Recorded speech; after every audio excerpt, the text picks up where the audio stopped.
Амьдралдаа мэдэрч байсан хамгийн аимшигт мөчүүдийн манийг хамт ууланд авирч байсан хүмүүсээс төрчихсөн. Залуухан эмэгтэйг хайх ажиллагааны үеэр тохиолдсон юм. Өнөр ч нохой бүсгүй үнэийг олж чадахгүй байсаар бид нэлээд бүрэнхий болсон хойно мөрөөр нь мөшөж эхлэв. Гэсэн ч бид түүнийг нэг их бодлогүй нэлээдгүй том өдөрсөн модны доор илгээ тэрэн явган сууж байхад нь олсон юм. Түүний өрөөсөн гутал болон өөр өвчин алга байснаас гадна тэр хараас нэлээд үзэж өссөн байдалтай байв. Гэсэн ч тэр ямар нэгэн гэмтэл бэртэл аваагүй байсан ба бидэнтэй хамт бааз руу буцахдаа асуудалгүй алхаж чадгаар байсан. Харин тэр алхах үедээ байн иргэн харж яагаад тэр харнуудтай том хүн бидний дагаад байгаа юм бэ хэмээн тасралтгүй асуусаар байлаа.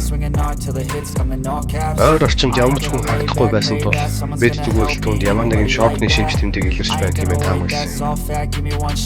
Гэвч бааз руу төхөх тусам тэрхүү эмэгтэй сэтгэл санааны байдал олон факторгүй болж ирж байна. Тэр нэг бол биднээс тэрхүү том харнуудтай хүнд битгий амар царай гаргаад байгаа гэд хэлээд өгөөчтэй хэмээн нулимс зээлгэнүүлэн гуйж эсвэл төсвөр алдсан байдалтайгаар иргэн харж хоосон модод руу намайг тайван орх зайлаад өгөөч гэх мэтэр хашгирчиж байна.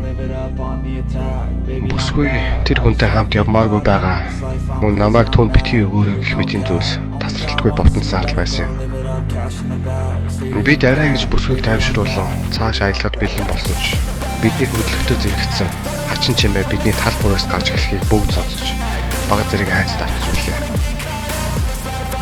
Яг л хин нэгэн ханиалгаж байгаа мэт боловч илүү хэмнэлтэй бас бөглөө боловч цаанаас нэг барил мэт хоолойны өнгөтэй тайлбарлах пункт хэцүү чимээ байв. Эцэст нь бид нэг юм баазынхаа хаталтаа ирэх үед бүсгүй над руу иргэн харж миний өмнө хинч хизээш тийм томоор нүдэ бүлтэлэхийг харж байгаагүйгээр бараг л хүн гэх юм уу хар гаргийн амтны шиг нүдэ том бүлтэлэхснээр өрөн дээр минь гараа тавиад тэр чамайг хурдны яв гэж байна. Чиний хүзүүн дээр солиотруу таалагдахгүй байна хэмээн хэлсэн. Миний хүзүүн дээр нэг жижиг гişн сорив байдаг юм л да. Гэвч зүйлд маань далцчихдаг учраас бараг харагддаг. Харин тэр эмэгтэй сорийг маань яаж олж авсан байж болох талаар надад мэдэх юм болох байв.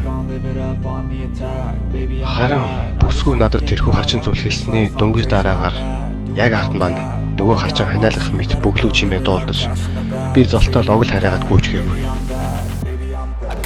Би бүсгүйд яриагаа болон бүтэж алхахыг анхааруулад өөрийнхөө ямар хайрсан байсныг мэддэгдүүлэхгүй хичээж байна.